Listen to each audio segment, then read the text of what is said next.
Grossesse biochimique, tout ce que vous devez savoir. La grossesse biochimique est un phénomène courant et est confondu avec la menstruation.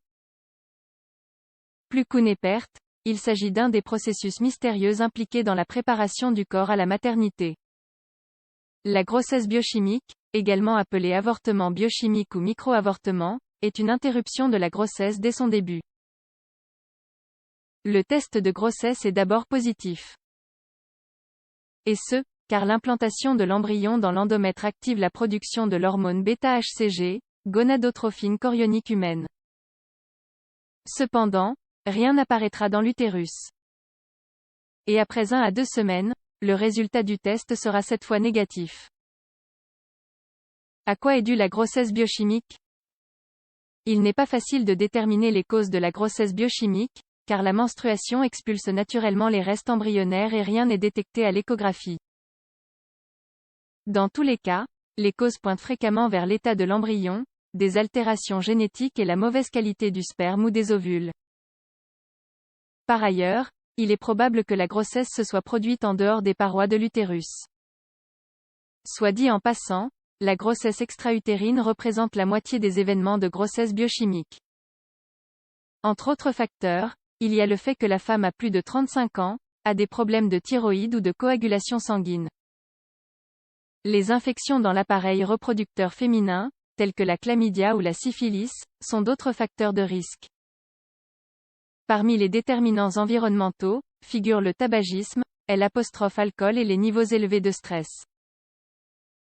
Le lien entre la grossesse biochimique et la fécondation in vitro. Pour qu'une grossesse biochimique se produise, il doit y avoir fécondation de l'ovule jusqu'au jour 6 ou 7, moment où l'implantation de l'embryon se produit.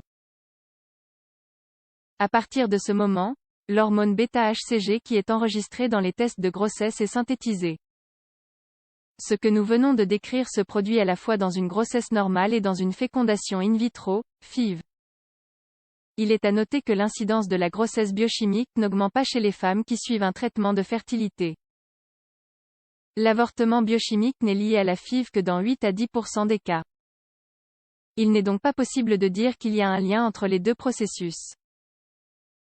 La différence est que dans ces circonstances particulières, la grossesse biochimique est détectée en toute sécurité.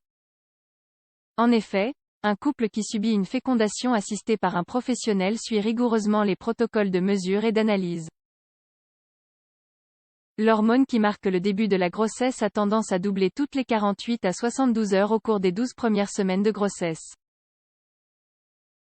Par conséquent, en cas de doute possible, des tests en série doivent être effectués toutes les 48 heures pour déterminer quelle serait l'augmentation normale de l'HCG.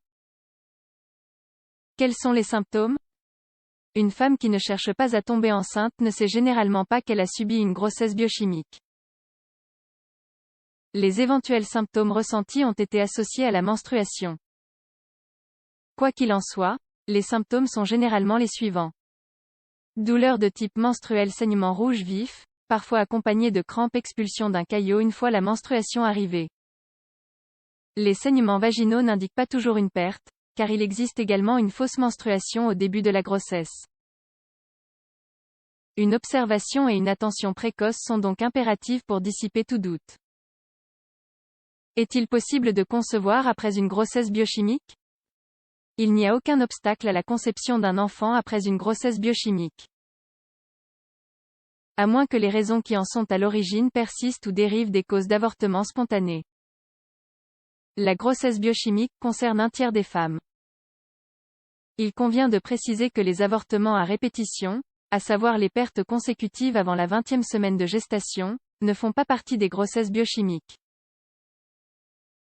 Après une grossesse biochimique, le cycle menstruel revient à la normale 1 ou 2 semaines plus tard. Quelques conseils pour surmonter cette épreuve. Après une fausse couche, surtout si la grossesse était très désirée, il est normal d'être triste. Dans ce cas, il est conseillé d'attendre un temps raisonnable pour gagner en force et équilibrer ses émotions. À l'heure de concevoir un enfant, l'anxiété est à éviter. Mais comme nous l'avons dit, dans le cas de la grossesse biochimique, il est très probable que la femme n'ait même pas réalisé qu'elle était enceinte. et si l'embryon n'a pas pu se développer, il y a des raisons de croire qu'il présentait des problèmes génétiques. Pour faciliter le chemin vers la maternité, il convient de mener une vie saine.